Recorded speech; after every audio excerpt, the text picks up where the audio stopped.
আসসালামু আলাইকুম। ভিন্ন ধরনের রান্নার চ্যানেল থেকে আজ আমি দেখাবো গরুর ভুঁড়ি অথবা বট রান্না। এই জন্য একটি প্যানের মধ্যে পরিমাণ মতন তেল দিয়ে গরম করে নিব।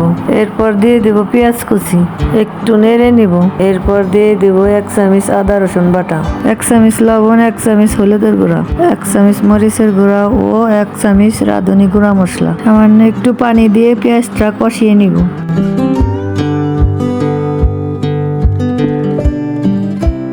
কষানো হয়ে গেলে এর মধ্যে দিয়ে দিব 2-3টি কাঁচামরিচ। এর মধ্যে দিয়ে দিব আগে থেকে সিদ্ধ করা গরুর ভুঁড়িগুলো 10 মিনিটের জন্য ঢাকনা দিয়ে ঢেকে জাল করে বা কষিয়ে নিব।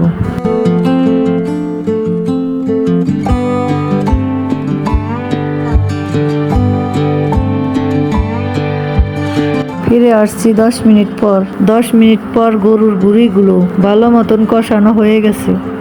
এরপর দিয়ে দিব পরিমাণ মতন পানি।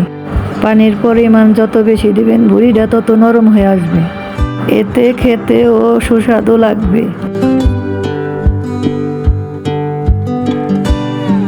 যখন দেখবেন পানিটাও শুকিয়ে ঘন হয়ে আসছে, তখন এর মধ্যে দিয়ে দিবেন এলাচ, লবঙ্গ, দারচিনি ও গোলমরিচ।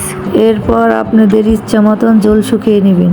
জল একটু রেখে দিব, আমরা একটু জল পছন্দ করি। আপনারা চাইলে একেবারে জল শুকাতে পারেন, যদিও গরুর ভুঁড়িতে একেবারে জল শুকাইতে হয়। আমি জল রেখে দিয়েছি। ধন্যবাদ সবাইকে যারা আমার ভিডিওটা দেখছেন। চ্যানেলটি সাবস্ক্রাইব করে দিন। আসসালামু আলাইকুম।